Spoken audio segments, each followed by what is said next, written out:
I now present to you Dr. Milton Friedman.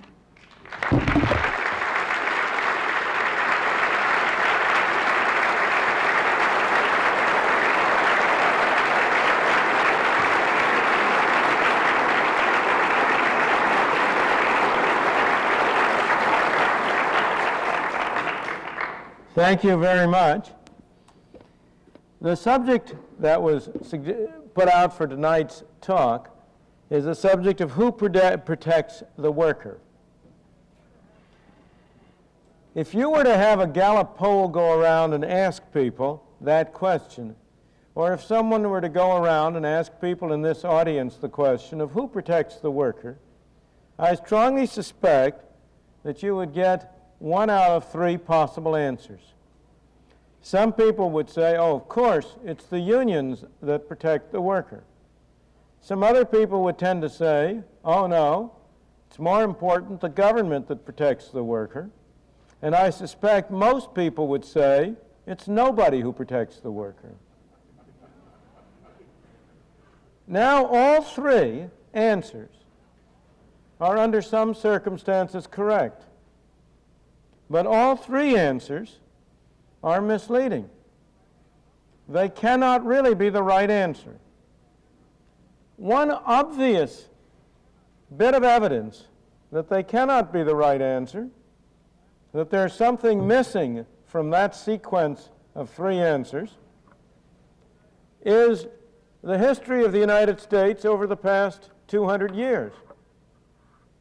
Over that period, if we at least take the first 150 years, period from 1776 to 1914 or thereabouts, it could not very well have been unions that were protecting the worker, since there were almost no unions. Even craft unions developed fairly early. But even by 1914, there must have been a very, very tiny fraction of all workers in the United States that were members of union. It could not have been the government that was protecting the worker, because over that period, government was very small. Total spending by the federal government over that period never amounted to more than 3% of the national income, except for the period of the great wars of the Civil War, and before that, of course, the War of 1812. But during ordinary times, federal spending amounted to 3%. State and local spending amounted to about twice that much, mostly for schools. So it could not conceivably have been the government that was protecting the worker. Moreover, not only was spending low, but there was very little government involvement in the economy in any way. And it could not have been nobody who was protecting the worker, because that was a period of enormous progress for the ordinary worker. If we take that period, it was a period which saw the growth and development of the United States from a backward area.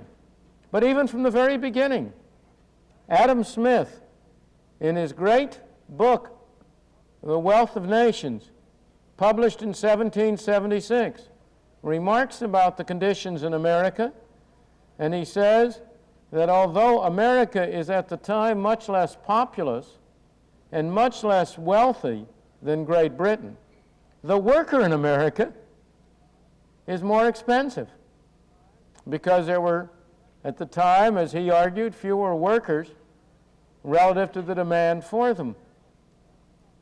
Over the period from 1776 on, the average conditions of the ordinary worker in the United States improved enormously. In the latter half of the 19th century, you had millions on millions of people, of penniless immigrants, come to this country. My parents came during that period. Probably the parents or grandparents of many of the people in this room came during that period. Why did they come? They came in order to improve their lives and to make a better life for their children and their grandchildren, and they succeeded. It would be very hard to find a century in human history in any country anywhere during which the ordinary man, the ordinary worker, the man who came to this shore from abroad, or the people who were here and grew up here, it would be hard to find a century in which the worker achieved a greater increase, a more widespread increase in his standard of life, in his level of living. So neither of these three answers can possibly be the right answer for a large part of American history. Before trying to go on to what the correct answer, in my opinion, is to the question, I would like to consider with you each of the answers that people give and see where they are right and where they are not, and why they are right and why they are not.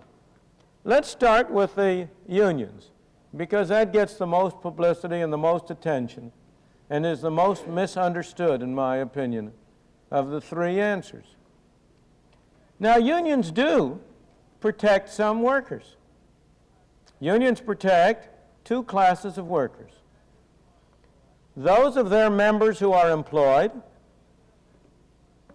and the union officials who run the unions.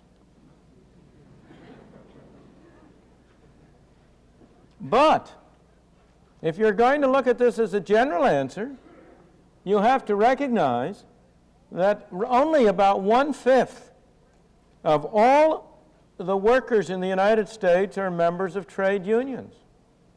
And many of those are members of wholly ineffective trade unions, of trade unions that have had very little effect on the wages of their members or the working conditions of their members. It's very interesting to consider the actual experience of unions and compare it with the talk about unions that emanates from union leaders, union headquarters, and defenders of unions. If you listen to the talk, you will get the impression that unions exist to protect the workers who are way down on the income scale. The talk is always about the necessity of protecting or helping the low-skilled workers against exploitation by employers. But suppose I were to ask you, which are the strongest unions in the United States? Which unions in the United States are strongest in the sense of having been most successful in raising the wage rates, the earnings of their members? The answer is very clear and very definite. Probably the single most successful union in the United States from this point of view is the Airline Pilots Union. Now, this is a union whose members typically receive salaries or wages somewhere around $50,000 to $100,000.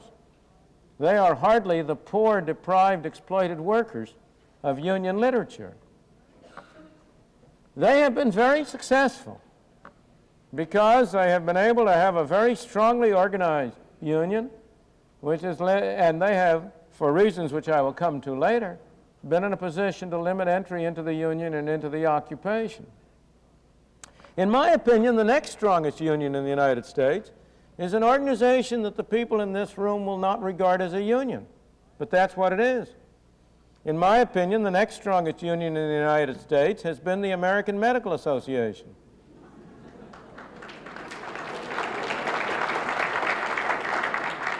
Now, the American Medical Association is not a traditional union, but it is a union from an economic point of view.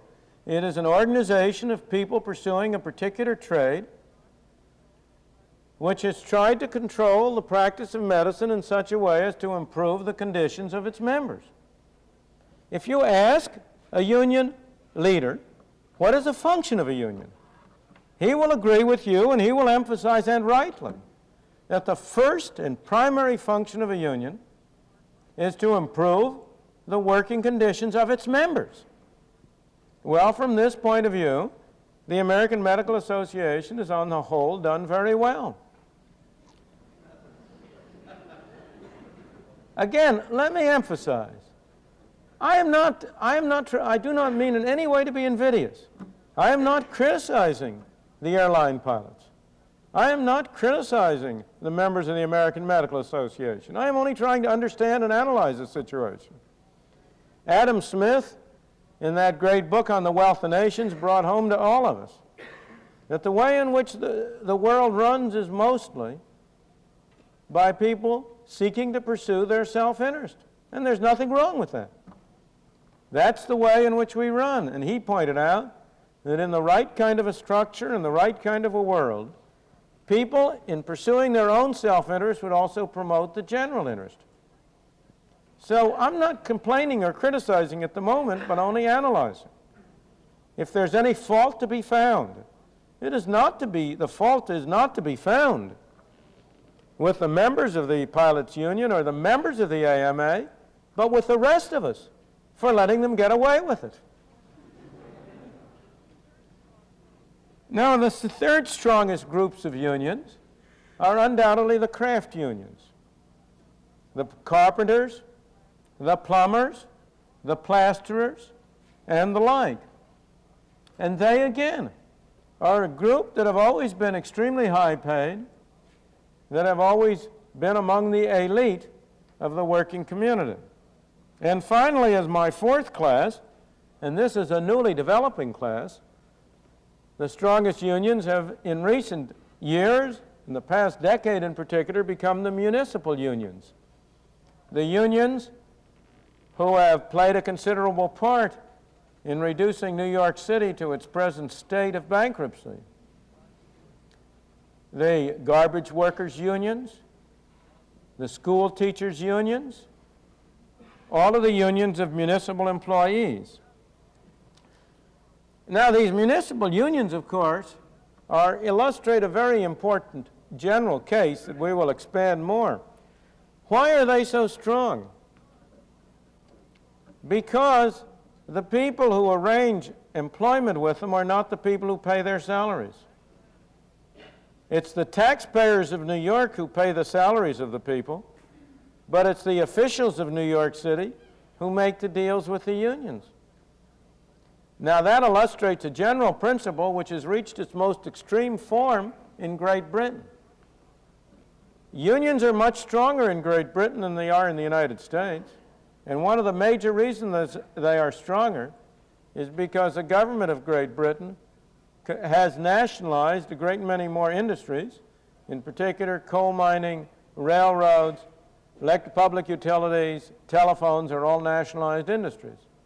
And the worst labor problems in Britain have almost invariably been in those industries which are nationalized by the government, just as in the New York City and other municipal cases, the growing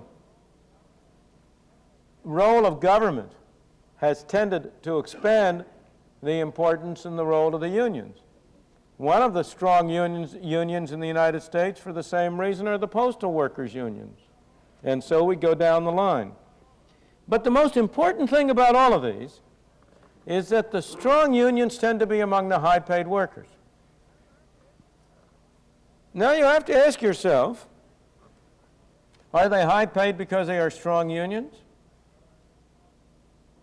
Or are they strong unions because they are high-paid? It's a very important distinction. And the fundamental answer is the people who are in a high-paid position are in far better position to have a strong union, and the strong unions then reinforce their position. So both things are true. Part of their high-pay position today derives from their union existence, the existence of strong unions, but they have been able to have strong unions because they are highly skilled people, relatively few in number, and therefore far more effective in being able to organize in such a way as to raise their pay. Because you must recognize that the only way in which any group of workers, through union organization, can increase the amount of its pay is to make sure that there are fewer jobs available.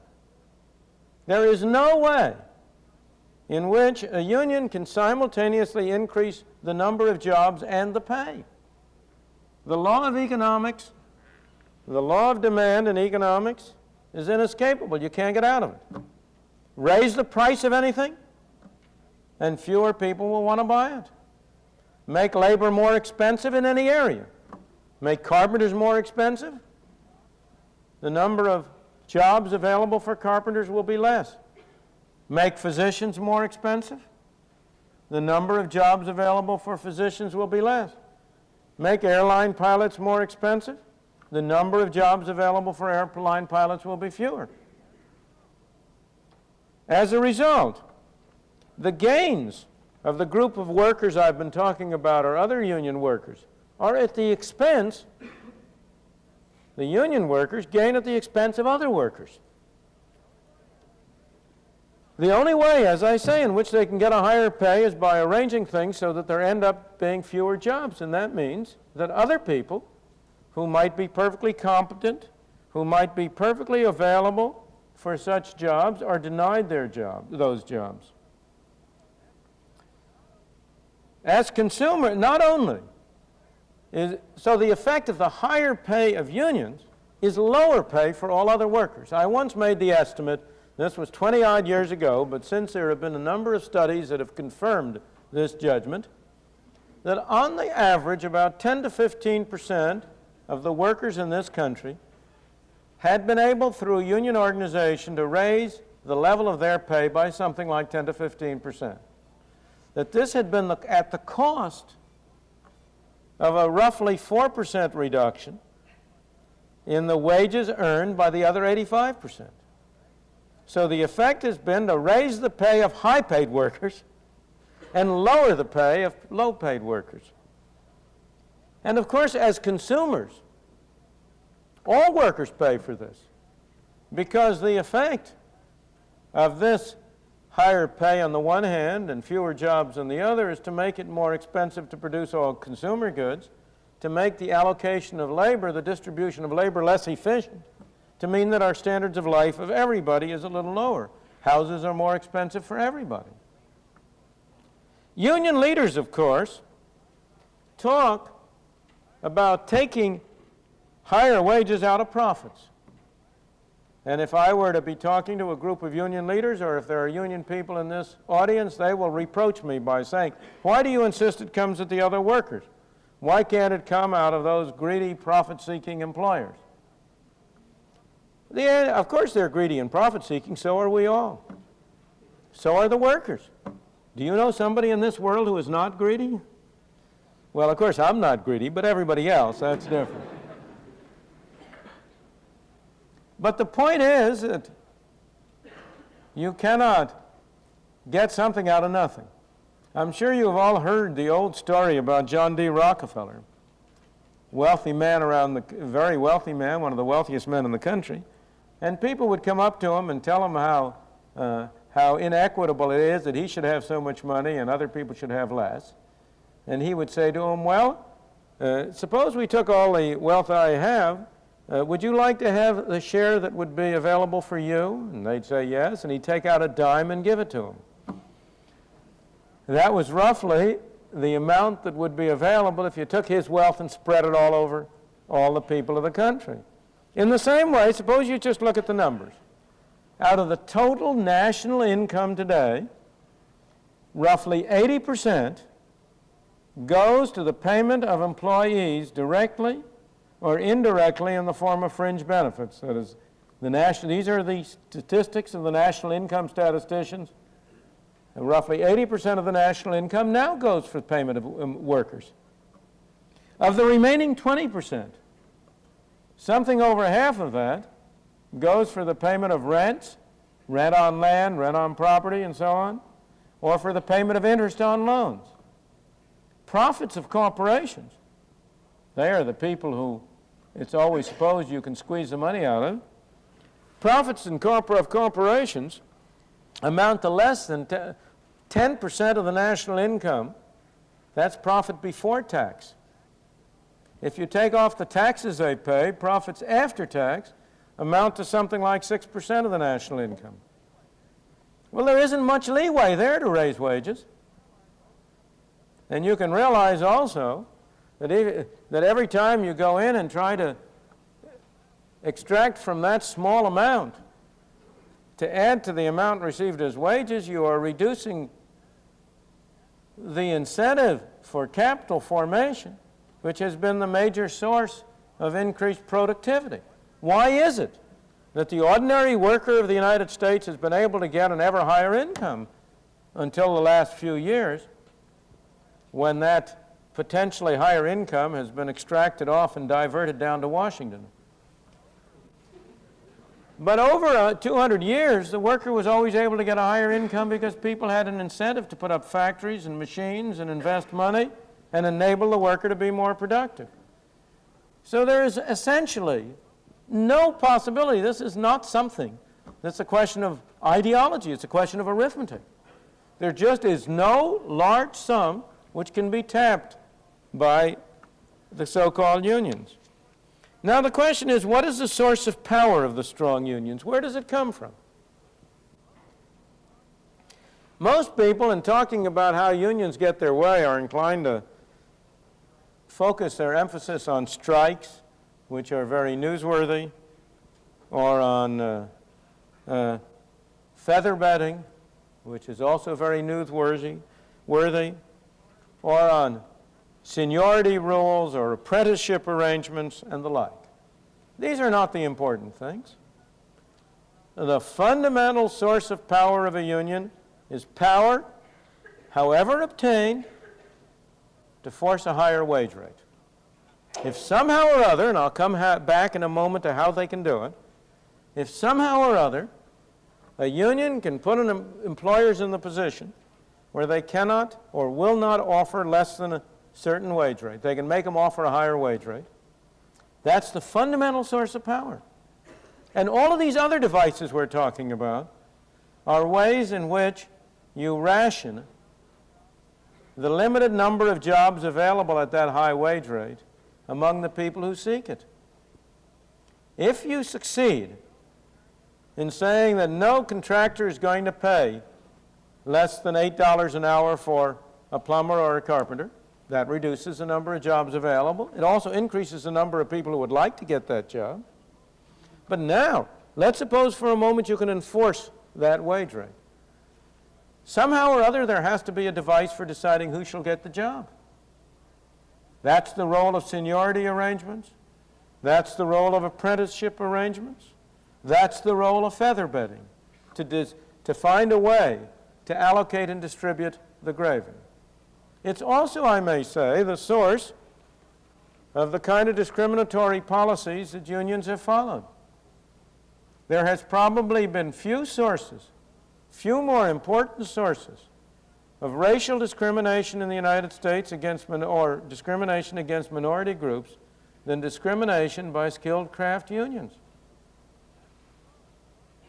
And that's because if you are going to have a limited number of jobs and you're going to ration them, you have to have some way to ration them. And irrelevant considerations and appealings to prejudice are a way in which you can get support for certain kinds of rationing. It's an interesting phenomenon. Before the Civil War, during the period of slavery, the fraction of carpenters, plumbers, and so on who were blacks, especially in the South, was very high. 40 or 50 years later, after slavery had been abolished, the fraction of carpenters, plumbers, and so on who were blacks was smaller than it had been before. Why? Because successful trade unions, limiting the number of jobs, had to find a way to ration those limited jobs. And this was a way of rationing it which would enable their members to be loyal and to stick by it, and at the time could get support from the rest of the community. So the real power is to force higher wages. Now, how can they do it? Well, one of the obvious ways they do it is by threatening to beat up employers who pay a lower wage, or threatening to beat up or actually beating up workers who offer to work for a lower wage. And that's why union wage arrangements and negotiations have so often been accompanied by violence. That's a device for enforcing a higher wage. But an easier way to do it, and a way which is sort of more respectable, is to get government to help you out. The AMA has been able to do it by having government licensing of physicians, so that nobody can become a physician unless he is licensed to be a physician by a government licensing board. Now I ask you, who do you suppose is competent to decide who should be a physician? Only other physicians. So the membership of licensing boards of medical groups is always composed of physicians. And that has, in fact, been a key element in the restriction of entry into medicine and in keeping the number of physicians to a lower level than it otherwise would have been. This happens to be a subject in which I once did an enormous amount of work. I wrote a book some 30-odd years ago on incomes from independent professional practice, in which I examined in great detail the practices of the American Medical Association, the American Dental Association, and other organizations. And I decided at that time that the effect of limitation of entry into medicine had been to keep down the number of physicians and to increase the average income of physicians at that time by something between 17 to 30%. Now, the recent figures would probably be in the same direction.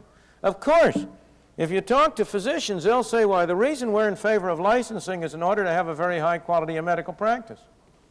But then if you look at the rules they have followed, some of them have no relationship whatsoever to quality of medical practice. After you had Nazi Germany take over, and you had in Germany the Nazi regime,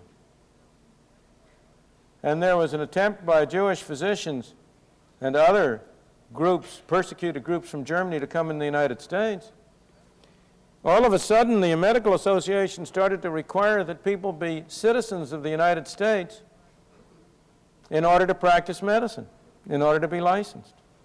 Now, it's a very nice thing to have people citizens of the United States, but will you tell me the relationship between that and the ability to practice medicine? I could go on at great length. Again, I'm not criticizing people. I don't mean to say that the physicians aren't sincere when they say this. Of course they are sincere. That doesn't mean they aren't wrong. That doesn't mean that they aren't rationalizing, in the name of improving quality, a great desire to improve their economic status. Now, during the Great Depression, they were open and above board by that. The Medical Association says we have to keep down the number of physicians in order to keep up their incomes, because otherwise, if they have low incomes, they will be tempted to engage in unethical practice.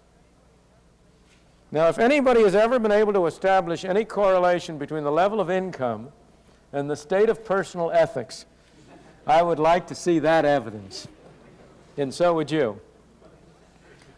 And of course, licensure is used much more broadly. I mention the medical example because it seems the best justified, and it is in a way. It's harder to argue against than almost anything else. But you go down the line. Have you ever looked at the number of licensing arrangements? You have to be in almost every state. I don't know about Pennsylvania, but I'm sure you have to get a state license to be a barber. And in most states, in order to get that license, you have to supposedly have taken courses on the biology of hair and on care of skin and all sorts of things. And of course, again, who is it who licenses the barbers? It's not the customers. Plumbers license plumbers. And if you really want to know the real function of licensure, of licensing all these occupations, all you have to do is go and see who goes down to the state legislature to lobby in favor of licensing. Now, if the real true function of licensing is to protect consumers, you'd expect consumers to be licensed, to be lobbying for licensure. But you will discover that it's always the plumbers, or the beauticians, or the morticians, or anything you can name. There isn't an occupation you can name which hasn't been down at the State House trying to get licensure. Now, of course, you might say that the plumbers know better than anybody else why the customers need protection. But I doubt very much that that's why they're down at the State House. They are down there because they want to be protected against quote, unfair, unquote, competition. Now you know what unfair competition is. It's anybody who charges less than you do.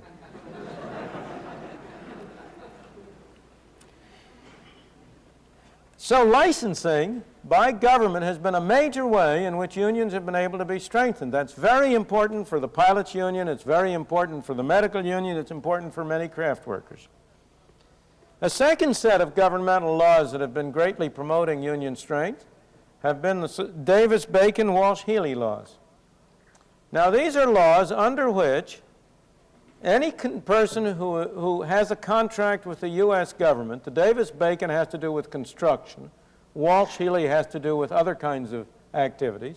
Anybody who has a contract with the government must pay, quote, prevailing wages, unquote.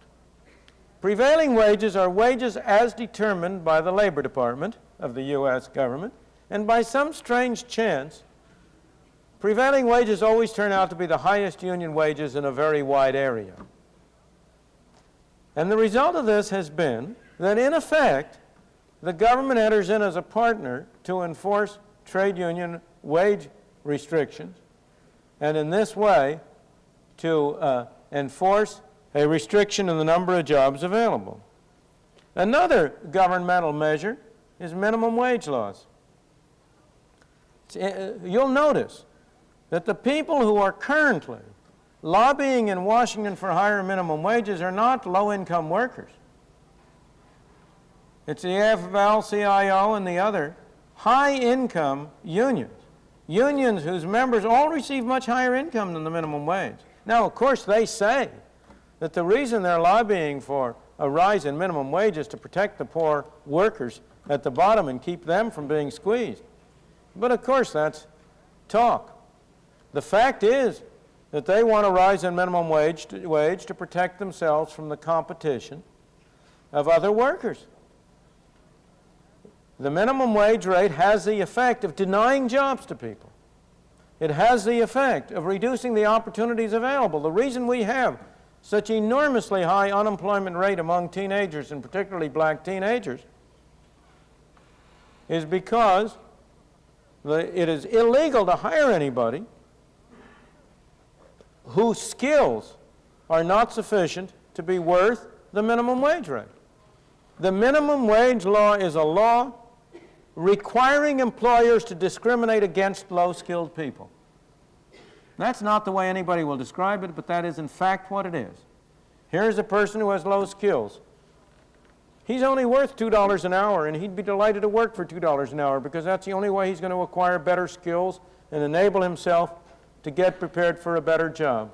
He's a 15, 16, 17, 18, 19-year-old person, for example, handicapped person, person who has poor education.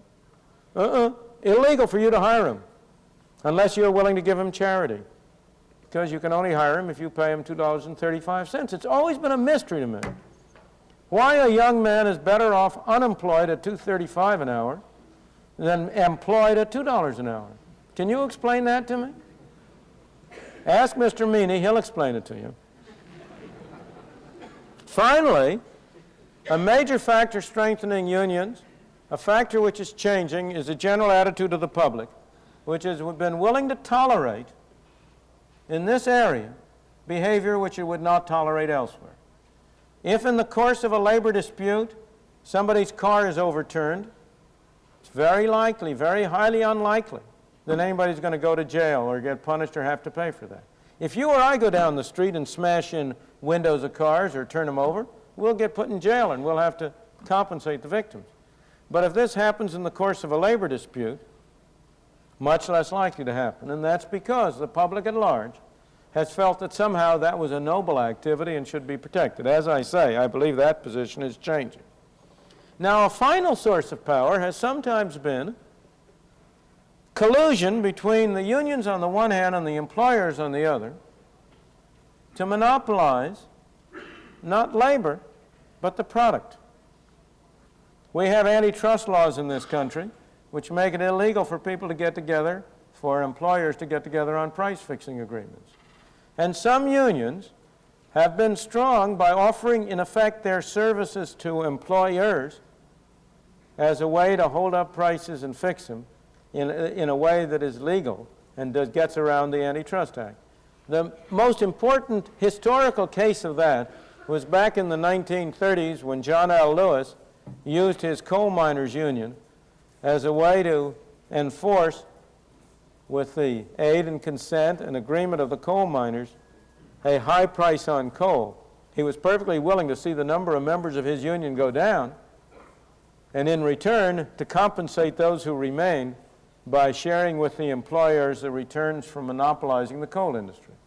Another very important case of this has been the Teamsters Union, which in various places has produced monopolistic situation in brewery and beer by enforcing fixed prices on beer through union activity. Well, now enough for unions. What about government? Here again, government protects some workers, and I've already mentioned some of the measures whereby they do.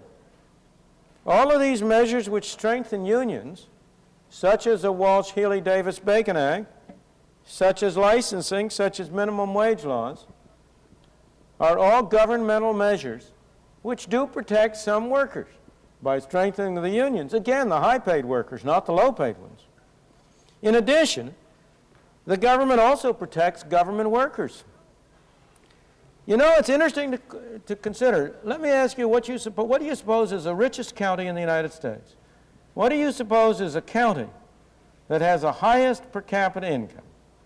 Well, now most people would say, well, that maybe that's Westchester County, the high-income county around near New York.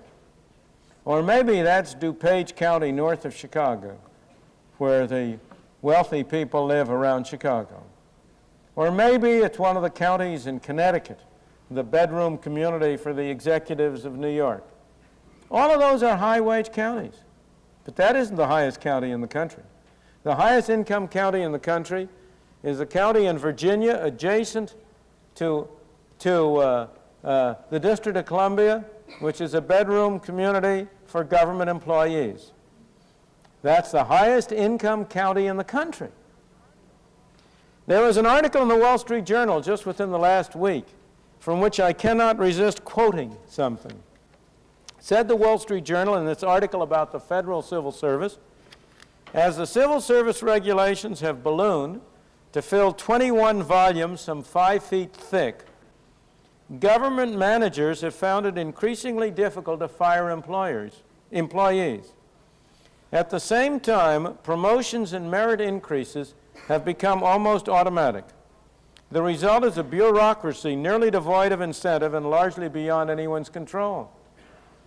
Of the 1 million persons eligible last year for merit raises, only 600 did not receive them.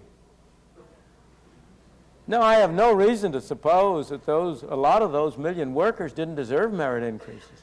But do you really think that 999,400 of them deserved merit increases? If so, you've had better experience with federal employees than I have had. The Wall Street Journal goes on, almost no one is fired. Less than 1% of federal workers lost their job last year. Life is pleasant in the bureaucracy. The average annual salary is $15,343, and most employees are due to get a 7.05% raise in October. Well, that's a group of workers whom the government protects. The states and cities, of course, offer other examples, but once again you should ask, at whose expense? And the answer is obvious. At the expense of people, in the main, who have lower incomes. It's at the expense of the taxpayer. It's because of this that 40% of the income of the American people today goes to pay for the costs of government at state, local, and federal levels. About 26% at the federal level and about 14% at the state and local levels.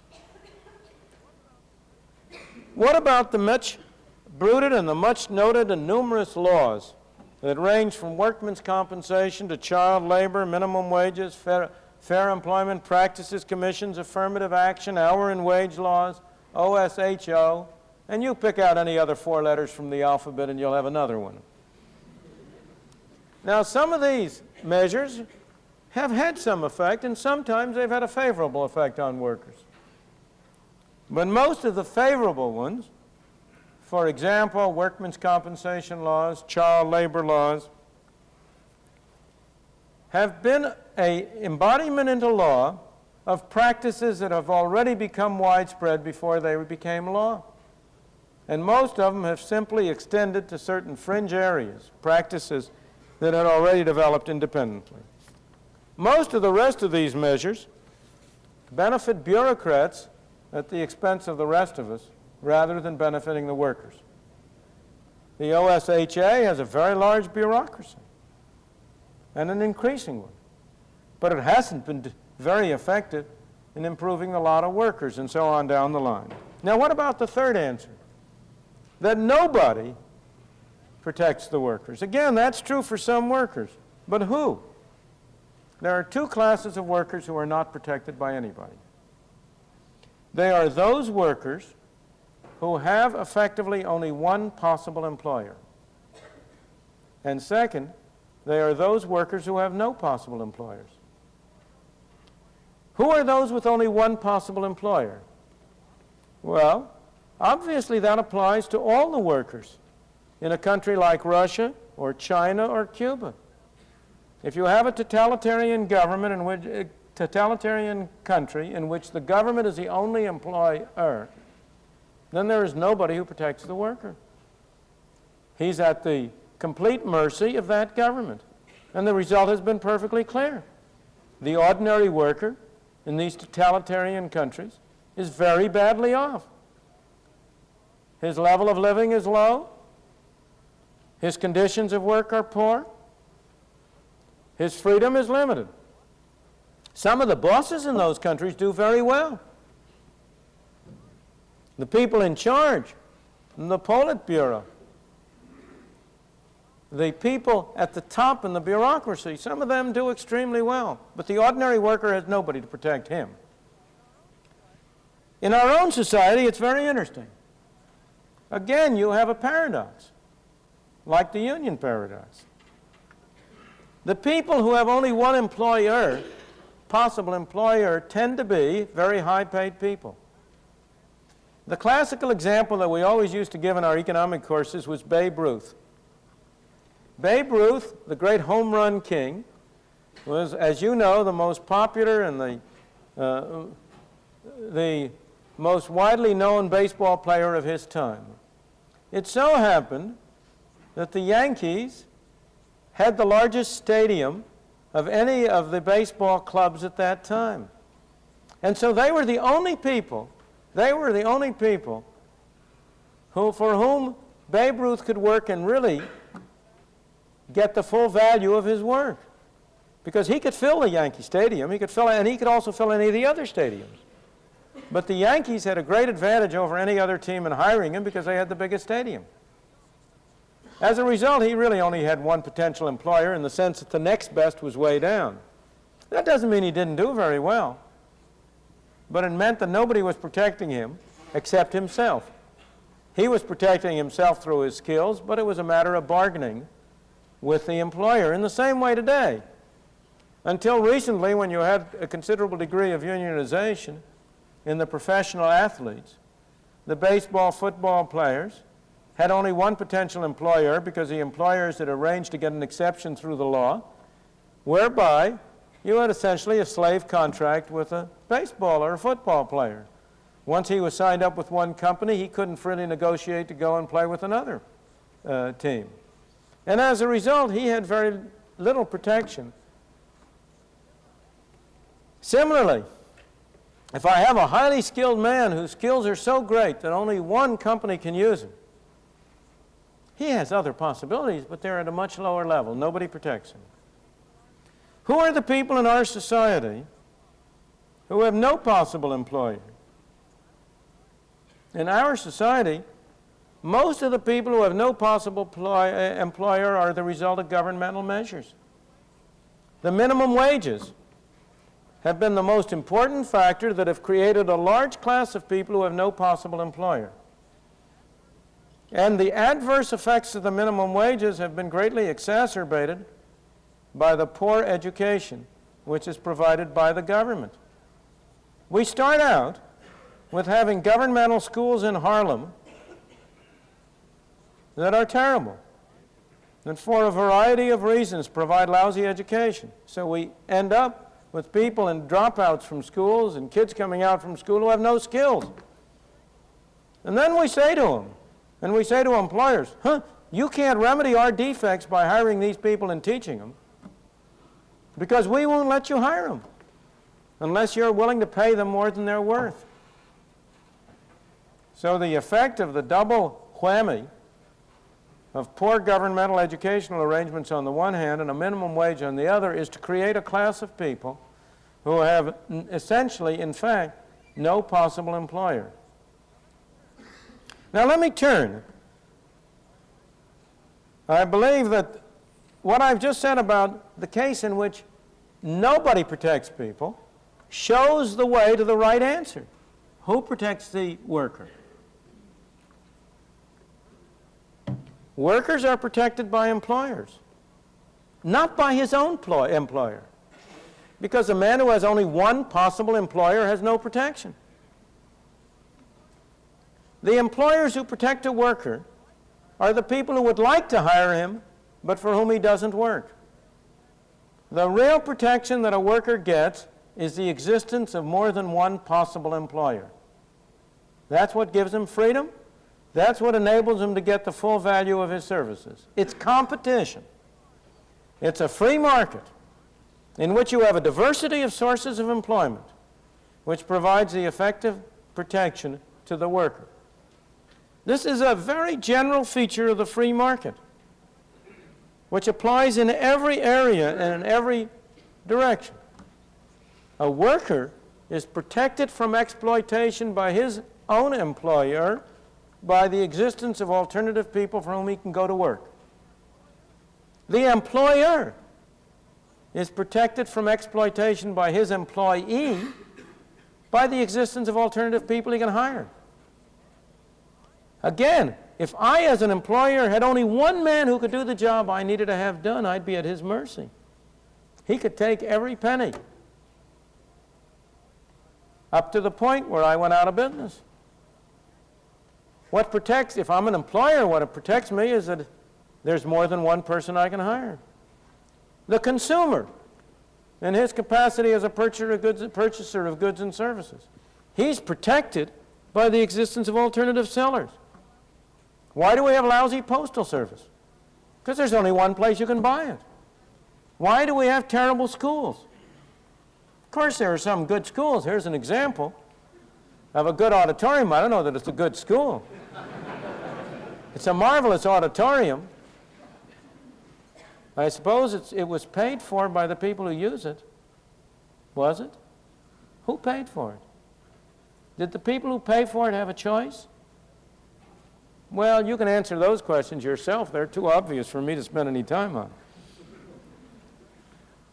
But in general, the reason why schooling is backwards, and we have not had the kind of technological advance in schooling, the reason why SAT scores have been going down and educational performance has been going down, is because we don't have any large number of alternative schools. So in every area, what protects the worker, what protects the employer, what protects the consumer is always the existence of variety and alternatives. And of course, every group in our society that wants to get a privileged position tries to protect itself from competition by others. The workers try to protect themselves from competition from other employees by forming unions, getting government licensure, having arrangements under which they can limit the number of people who can get certain kinds of jobs. Producers try to get protection against competition by by having employers' organizations, forming monopolies, cartels, or by getting the government to impose tariffs or restrictions on imports, or to give them special advantages of other kinds. So all of us, all of us the same way. We want to avoid competition. And yet it is the competition that effectively protects us in our various forms. It protects the worker by providing alternative opportunities for employment. It protects the employer by providing alternative employees. It protects the consumer by providing alternative products. So the conclusion, which I would suggest to you, is that the real way to make sure that the worker continues to be protected, that the gains in our standards of life that we have had as workers over the past 150, 200 years continue, the real way is to make sure that we preserve the existence of competition and of free markets.